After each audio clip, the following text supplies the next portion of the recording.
Hello, hello. We are live, and I'm laughing because I've got my almost 3-year-old Joshua learning a virtual lesson about Shabbat, singing some songs. So you might hear that in the background, and that's life. I mean, we've adjusted this year, unfortunately, because of COVID, to new ways, and it's the sickness, and now we have kids at home not going to school, and that's just the reality, right?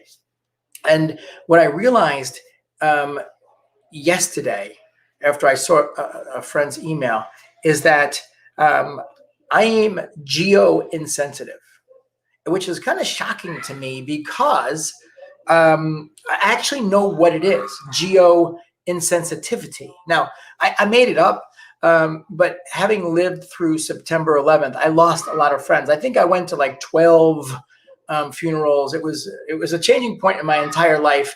And what I realized during that time was that when it happened, the world shook, right? The foundation of humanity shook.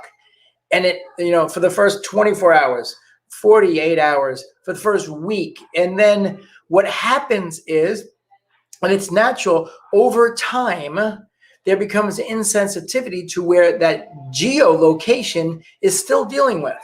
And believe me, we dealt with it in New York City for, probably the intensity stayed for 3 or 6 months, and it continued on for many years, and even more than that. Because if you think about it, each person that unfortunately was killed, they have families and cousins and sisters and coworkers. So, of the 3,000 something people that were killed, there were, hundreds of thousands, if not, a million people affected. Now, so obviously, if you know someone that passed away, that's going to resonate with you forever. But in the geo area, you're conscious of what's going on because you're still living it. But once you spread out, like a rock goes into a circle, and you start to spread out and there's bigger rings, you become insensitive, or you move on, or other things come up. Now this is something I've been thinking about a lot because, since 2011, it's 20 years, there have been very traumatic experiences all over the world. The fires in California, and earthquakes and tsunamis,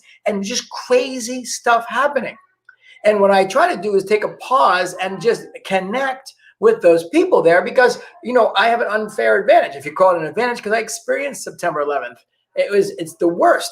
I also experienced with my family when we were in Israel when I was 14 or 15 years old. We got bombed by terrorists in Israel with Katyusha rockets, and they landed, a series of 6 of them. We were in a kibbutz up north, and they literally shattered the windows we were in. We hit the deck. We almost died. We came maybe 100 yards away from death with Katyusha rockets. Now, that's something that most people in America, unless you're in the military, you don't know what a rocket sounds or feel like, right? And you don't have an experience of almost death with no control over your own life. We like to think, oh, we are in control of our own life. Well, if anything we've learned in the last, 12 or 14 months with COVID, we're not. We're not. It's a gift. Every day is a gift. But you need to have those experiences to really understand what they actually mean. Like, you don't understand what it's like to be a parent. You can be babysitting and have cousins. These are until you have a child. It's unknown. It's absolutely unknown how to feel that. So this geo insensitivity is something that I'm aware of because I've had these experiences, and I really try to connect in with what's happening in those places as these things happen around the world. It's terrible. So how does this relate to my geo insensitivity, and why is this occurring? Is because I realized right now I'm in Costa Rica with my wife and Joshua. And yeah, we had a rough time in New York City. I had COVID, for 21 days. And for 5 days, I prayed as I was in bed, puking and shitting and with the cough, that it just wouldn't go deeper into my lungs. It was right in the beginning when this was going on. And I prayed every day. And so we escaped New York City, June 1, and went to Steamboat, Colorado. My dad had COVID. He's 82. My mom's 79. They both had it. My dad was in the hospital for 8 days. We almost lost him. So we made choices that, and thank God we have the flexibility to do it, to like get oxygen and get air. And then in the beginning of December, my wife's from London. She doesn't like the cold. So one of the safest places to go was Costa Rica. So we're just here now. So where does this geo insensitivity come up? Well, I'm launching for the first time ever. I'm working with 10 people to help them go through a 30-day boot camp on LinkedIn to absolutely rock and change the trajectory of their company. It's 30 days. It's week 1, week 2, week 3, week 4. It's learn and implementation. And then it's 90 days of support after that with bi-monthly meetings with the group of 10. And a total of 4 months of email support by me. So I planned out 6 weeks ago. We rolled it out. It's in the machine. It's rolling, right? We have emails going out. Some of you out there that are watching me have complained about the emails. Yeah, that's what it is, right? Because if I want to be, and create more service in the world, I got to put myself out there, right? I have to put myself out there to help more people make a bigger impact in the world. So the machine's running. And I'm focused mostly with, U.S. customers, mostly with U.S. customers. The machine's running. And then we have the crazy storms up and down the East Coast and in America.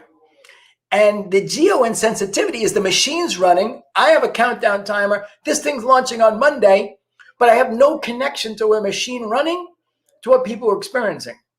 The millions of people without power. And all of the discomforts that are taking place because of these storms and all the stuff that's going on. That's what I said, oh my God, geo insensitivity. So anyway, I thought this was important. I don't know why it's important to me. I'm sending out an email now as we speak, talking about geo insensitivity and trying to open it up to take the pressure off. If people want to get involved, they have the time to do it. And I just pray that the people out there, another storm's coming, that everyone's safe, because that's the first thing. We got to appreciate our health and safety, and the fact that we can take a breath, neshama, a breath. That's God's gift to us. So look at yourself, your business, and figure out, hey, can I be a little more sensitive to things going around? I don't know. Maybe you're perfect. I'm certainly not. And have a great day. If you want to learn about being one of the group of 10, then just in the comments below, just say, Mike, give me some info, and the team will connect with you, and I'll jump on a Zoom with you. So have an amazing day. And be safe. If you're out power, then certainly go someplace where it's warm, and love and light. Thanks.